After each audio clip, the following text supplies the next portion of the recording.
دوستو، سوات کو پاکستان کا سوئٹزرلینڈ کیوں کہتے ہیں؟ یونانی کتابوں میں سوات کو باغوں کی سرزمین کیوں کہا گیا ہے؟ سوات اپنے علاقے کے کن پھلوں کی وجہ سے مشہور ہے؟ سوات کے مشہور سیاحتی مقامات کون سے ہیں؟ اور حالیہ آنے والے سیلاب سے پہلے سوات کیسا منظر پیش کرتا تھا اور کتنا حسین تھا؟ آئیے جانتے ہیں۔ السلام علیکم دوستو، پہاڑوں کی گود میں چھپی ایک وادی، جہاں چشموں کی روانی، سبزہ زاروں کی خوشبو اور برف پوش چوٹیوں کی دلکشی ہر آنے والے کو مسحور کر دیتی ہے۔ یہ ہے پاکستان کا سوئٹزرلینڈ، وادی سوات۔ صوبہ خیبر پختونخوا کے شمال میں واقع یہ وادی سطح سمندر سے 6000 فٹ بلند ہے۔ دریائے سوات اپنی نیلی موجوں کے ساتھ وادی کے حسن کو چار چاند لگاتا ہے۔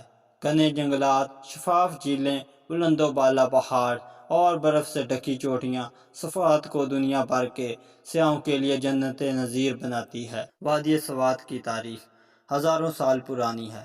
یہ وادی بدھ مت تہذیب کا عظیم مرکز رہی ہے۔ بدھ مت کے پیروکار یہاں اپنے بڑے بڑے استوپے اور خانقاہیں تعمیر کرتے تھے۔ سیدو شریف اور بٹکاڑا کی آثار قدیمہ آج بھی اس شاندار تاریخ کی گواہی دیتے ہیں۔ یونانی مورخین نے بھی سوات کو اپنی تحریروں میں ادیانہ یعنی باغوں کی سرزمین کہا ہے۔ سوات کے باسی پشتون تہذیب کے وارث ہیں۔ یہاں کے لوگ مہمان نواز اور بہادری میں مثال رکھتے ہیں۔ روایتی پگڑی، چوگا اور پشاور چپل ان کی پہچان ہے۔ سوات کے میلوں، شادی بیاہ اور لوک موسیقی کا رباب اور طلبہ خاص اہمیت رکھتا ہے۔ یہ وادی قدرتی اور سیاحتی مقامات کا خزانہ ہے۔ معلم جبہ پاکستان کے مشہور ترین اسکیئنگ ریزورٹ ہے۔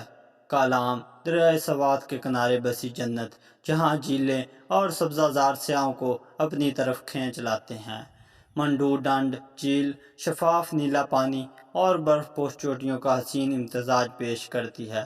اس کے علاوہ بحرین دریائے سوات کے دو حصوں کے سنگم پر پرکشش قصبہ، جو سیاحوں کو اپنی طرف کھینچ لینے کی طاقت رکھتا ہے۔ سوات کی معیشت زیادہ تر زراعت، سیاحت اور پھلوں پر انحصار کرتی ہے۔ یہاں کے سیب، قربانی اور آلو بخارا پورے ملک میں مشہور ہیں۔ قالین بافی اور ہینڈی کرافٹس بھی سوات کے باشندوں کا ہنر ہے۔ گزشتہ 2 دہائیوں میں سوات نے مشکلات کا سامنا کیا، مگر یہاں کے باسیوں نے ہمت اور عزم کے ساتھ امن اور خوشحالی کو واپس لایا۔ آج سوات دوبارہ دنیا بھر کے سیاحوں کی پسندیدہ منزل بن چکا ہے، لیکن حال ہی میں ایک بہت بڑے سیلاب اور آسمان کے پھٹنے کی وجہ سے آج کا سوات ایک اجڑا ہوا شہر بن چکا ہے، کیونکہ کافی دنوں سے کلاؤڈ برسٹ اور تیز بارشوں نے سیلاب نے خوب تباہی مچائی ہے اور بہت سے تاریخی مقامات کو ملیہ میٹ کر دیا ہے۔ سوات صرف ایک وادی نہیں، یہ پاکستان کی ثقافت، تاریخ اور قدرتی حسن کا حسین امتزاج ہے، جو بار بار یہاں آتا ہے۔ اس کے دل میں سوات کی یادیں ہمیشہ کے لیے نقش ہو جاتی ہیں۔ مزید آپ سوات کے بارے میں کیا جانتے ہیں؟ اپنی رائے کا اظہار ضرور کریں۔ چینل کو سبسکرائب کرنا نہ بھولیں۔ جزاک اللہ۔